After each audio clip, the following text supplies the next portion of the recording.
I've brought you Rocktol tools in the past, like the ST02, the best non-plier based multi-tool you will find, and less than 20 bucks. And its larger brother, the SK02, full plier based multi-tool that comes in at like 35 bucks. And I've told you that both of these are fantastic alternatives to Leatherman that will save you a ton of money. But the one thing that we did not have was a competitor to the Big Daddy, the Leatherman ARC. That has changed. And I'm telling you, you want to see this one. Stick around.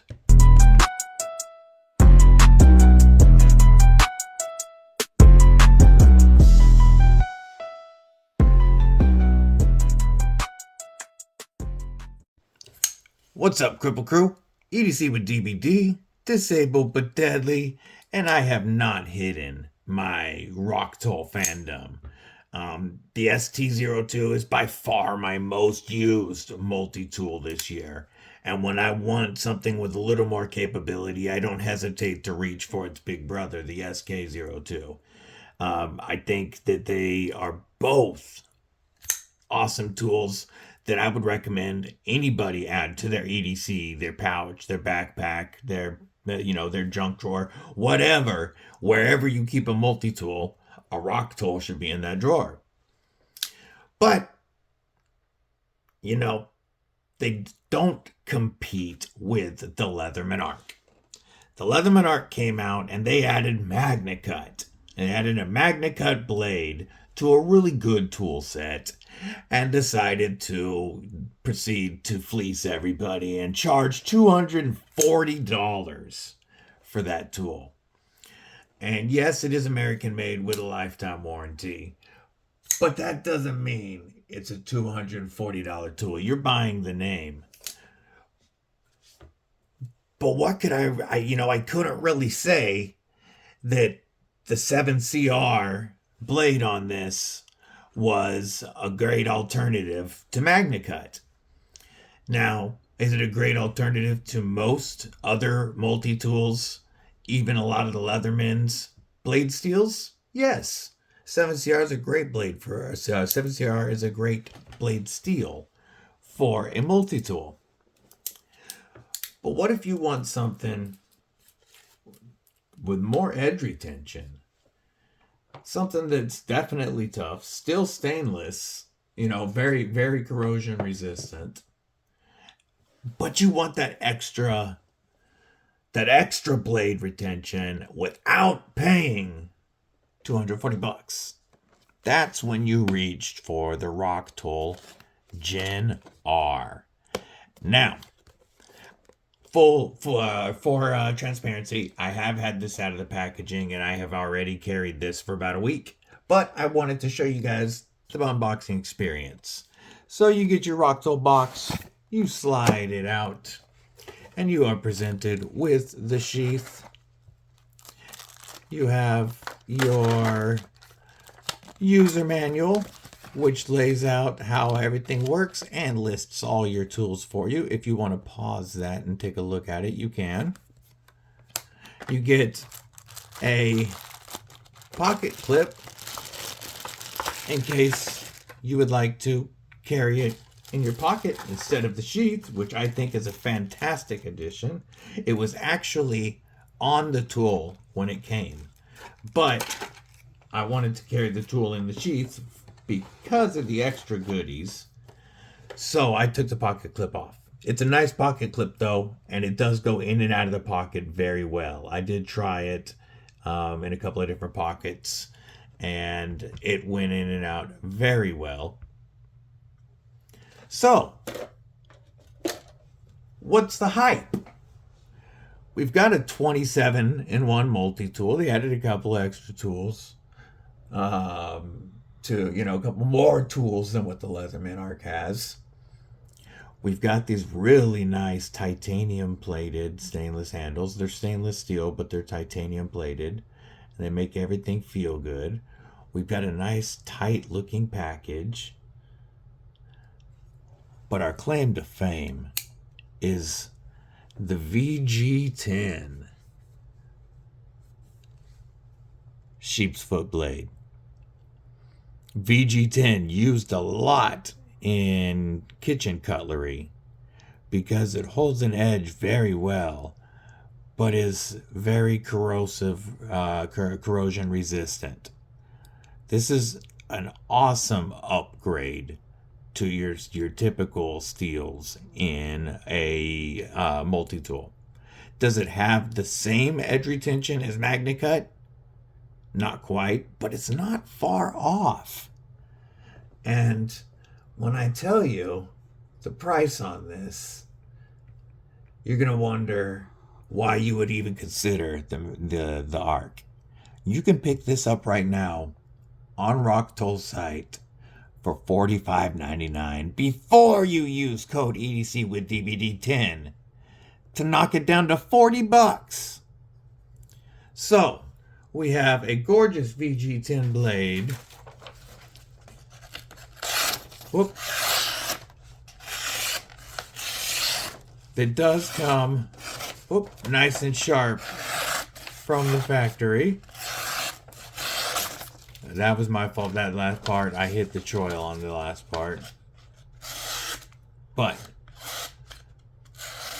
a nice VG10 blade.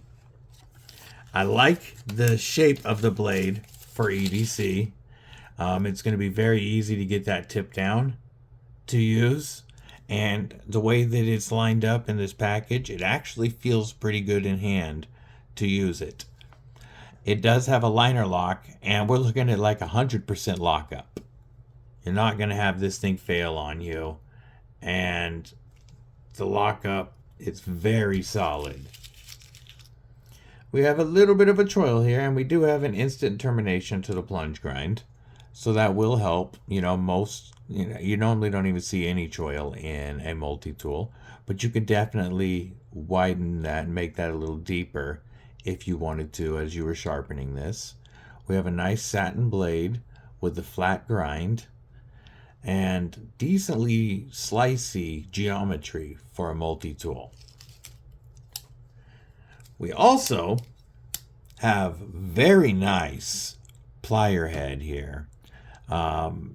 The tips on the needle nose line up perfectly. You can see the teeth, the tolerances on this are very tight.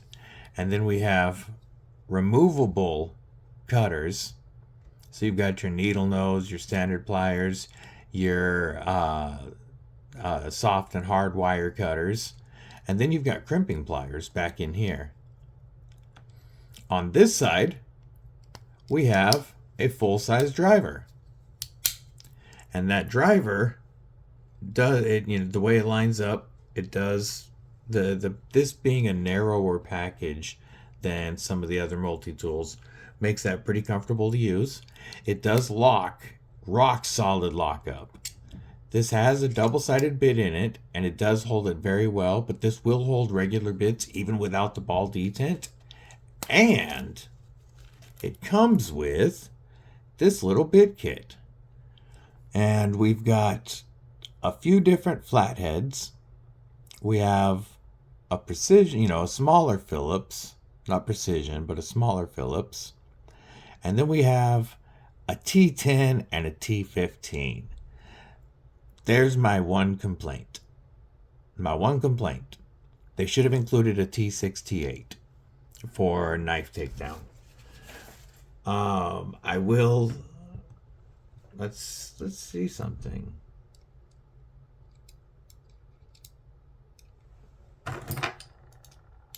Yeah, I knew it because I already took the pocket clip off. This is T8 hardware.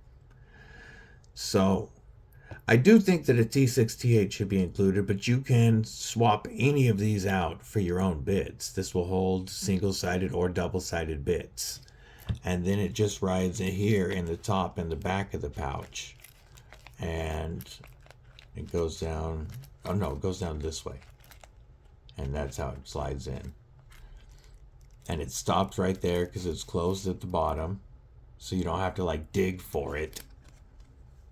One thing about this sheath I want to point out, not only a couple things I guess, not only is it very durable, you have very thick double rows of stitching, and the stitching is done very well on this. The sides have some stretch to them, and this is going to age very well. I've carried the SK02 in a sheath just like this for a while now, and even though it doesn't look like it, this belt loop is big enough for a tactical belt. I have a tactical belt that the buckle does not remove when you're taking it on and off, and it doesn't fit through all sheaths, but it does fit through the Rocktol sheaths with no issues. So, locking driver, multiple bits included. Awesome. On this side, we have multiple tools. So let's get these out. We have a file with a small flathead and a nail file on this side. So you've got a nail file here, like a diamond file, and then a crosscut file here. And then we have can opener, bottle opener combo, flathead pry bar. We have an awl with a hole, so you could use it for sewing. And then we also have a little precision driver here, a precision bit holder with a double-sided bit, a Phillips and a flathead. So if you need to do any work on your glasses or anything like that, anything that requires the small precision, electronic stuff like that, you've got it there. And it locks, folds away nicely. All right. So this side, we've seen the sheep's foot plain edge blade, and it's, the nice liner lock. All of these on the outside have a liner lock. We have a serrated sheep's foot blade with a rope cutting hook. And it is a sharp hook. Now, it's not the cleanest. That is one spot. That is the only spot that I can really see where fit and finish was missed. That should have been hit with a brush to knock that off. But it's not going to affect the usefulness of it. And one run against some paracord will take that off, probably. I'll clean that right off. But I do want to point out that's the only spot I found that fit and finish was missed. Again, we have 100% lockup on that liner lock. On this side is our saw, and Rocktol uses an awesome, wicked double row saw that is crazy sharp and does work pretty quickly. I've cut through a little bit of wood, some plastic with the one that's on my SK02 just to check it out. And then we have a nice set of extra large spring-loaded scissors, and they gave us a folded over thumb rest to make it more comfortable to actuate. And these scissors, like all Rocktol scissors, are very sharp. How about a piece of, well, this isn't full-size paracord, but oh well, I'll cut the end off. Here, I'll cut this. Oh, yeah. Right through. Very sharp scissors, good size, also on a liner lock. So, great tool set. Everything locks, all the lock is very well. The tolerances are very nice, and I've already taken apart one of these pivots to take the pocket clip off and put it back on, and I didn't have any trouble. And then everything feels good to the hand. Oh, you do have your rulers, of course. You got to have your rulers. But all of these edges are rounded off, and then the titanium coating or plating on the handles makes them very comfortable. Open or closed, this is a pretty comfortable tool to handle. We have an overall weight with the sheath and the goodies of 9.7 ounces. It rides very well on my belt, but this would fit in a pouch, in your backpack, you know, your bug out bag, in your toolbox. It'll fit just about anywhere. And I think this is an absolute win right here to get upgraded blade. Oh, I'm messing with my patches. To get upgraded blade steel on your multi-tool and to get a great tool set without paying $240. So do I think that we finally have a viable budget alternative to the Leatherman ARC? Absolutely. Yes, hands down, 100%. I would spend $40 on this before I'd spend $240 on a Leatherman ARC. I got plenty of MagnaCut blades. I'm happy, very happy with VG10 as my blade steel on a multi-tool. So rock and roll. But let me know your thoughts on this. Do you think that VG10, especially at $40, is a viable budget alternative to the Leatherman ARC? I'm interested to hear your thoughts. You've heard mine. Hope everybody has a killer day. Stay safe, stay frosty, most importantly, stay deadly. Fuck it, you take too long. I'm out.